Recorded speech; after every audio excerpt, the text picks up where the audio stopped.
welcome back, welcome back. This weekend, the album charts in the UK and the US are set to be rocked, again in more ways than one, by the first album of girl group Escala.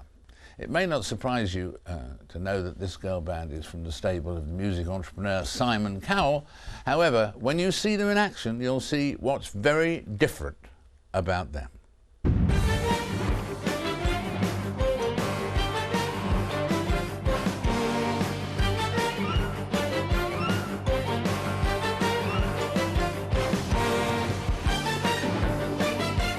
And joining me right now are the four members of the band Escala. Right next to me here is Chantal Leverton, who plays viola. Welcome. Hello. And then we've got the two violinists in the team, Vicky Lyon and Izzy Johnston. Hello. Welcome both. And that leaves us with the cello, which is motivated and played by Tassia Hodges, who had something to do with getting the name of the group. Actually, my dad, my father. Your dad? He's a graphic designer, and when we started, the band just came up with a whole list of names, and it was originally Scala, like La Scala in Milan, the opera house, and it means musical scale. And what does the E unfortunately, mean then? we added the E. We added the E when we got signed because there was a choir in Belgium with the same name, so we had to change it. We didn't want to change it too much, but yeah, so we just added the E. Yeah. It's been quite nice though, because it's sort of a new start. Yeah, I felt just adding an E. Yes, because when did you start? When did you get together exactly? And how did you all meet one by one, or was there two there and two there? How did it all happen? Chantal? Well, we've all sort of known each other for about 8 years. Izzy and I went to the Royal Academy together, and obviously the music world's quite small, so we all sort of knew each other, but we were really brought together collectively on the McFly tour for the pop band McFly. We were the backing string quartet. And it was the first time we'd actually played together. We were all sort of friends before, and the chemistry on and off stage was just fantastic. And we just sort of took it from there, and Scala was born. Scala was born. That's fantastic. And and how would you say well, with two violins, that's the predominant sound, is it?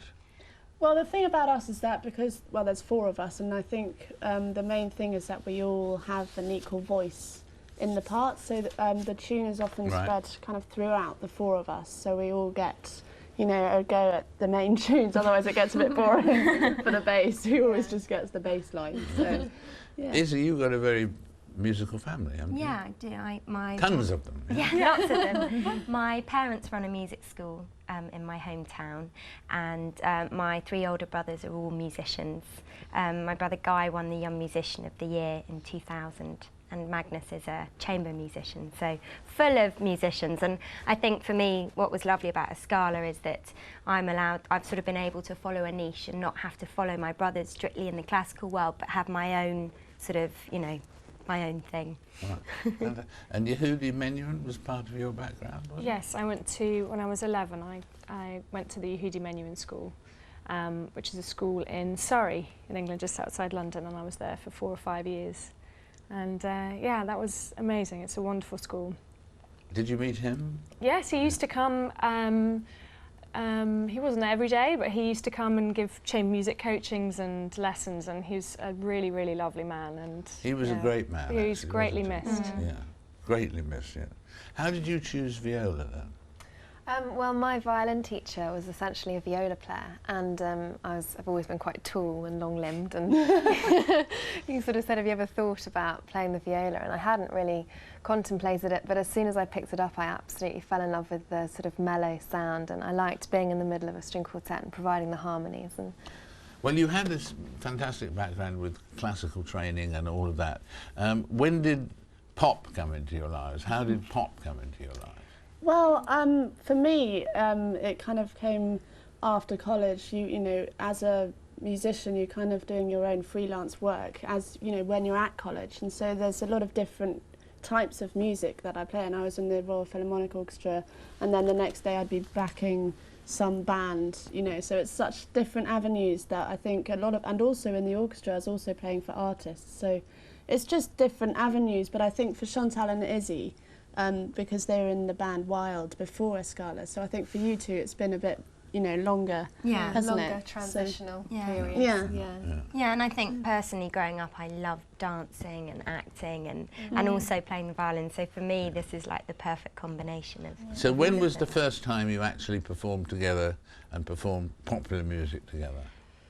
We, after the McFly tour, because we got on so well, we decided to put the group together and just do some corporate events. It was a good way of making money and we had fun together as a four, and that was initially just what it was about. And we did a lot of work, actually we went to a lot of work in Abu Dhabi and Dubai in the Middle East because they really enjoyed that kind of music. And we were together for 3 years and getting to the point where we were doing a lot of corporate events, but it wasn't really as fulfilling as we would have hoped.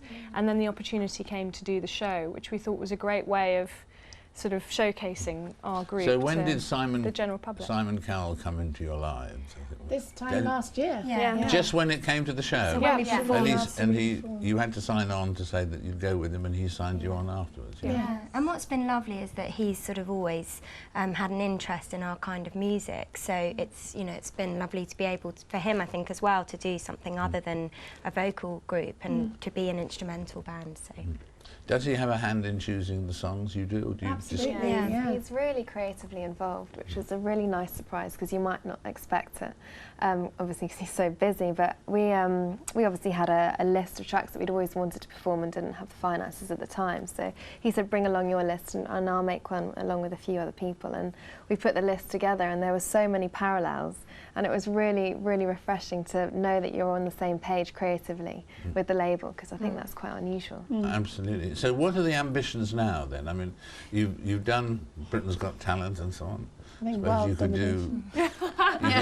you can't do USA's Got Talent because you're Britain. Yeah. But I mean, what would you like to do now? A big ambition of ours was to be in the main chart, which is what we've achieved this week, which has just been, you know, fantastic and a real sort of boost for us as a group. And, you know, we really believe in our album, and it's lovely to tour around the world and believe in our album and all the music and show, because there's no vocal, it's almost a universal language, music, without having a vocal. So we're off to America where it's being released in June, and then over to Asia. We're playing at the Singapore Grand Prix. There's all sorts Singapore. of things. Yeah. Well, hopefully not during the race because there'll be No, hopefully not. It's so loud. Well, thank you for coming. You're really such a refreshing group, and I hope everything goes really superbly from here on in, as well as it has already. Thank you. Escala there, talking to me earlier. Next, the bleak future for the car industry, after this short break.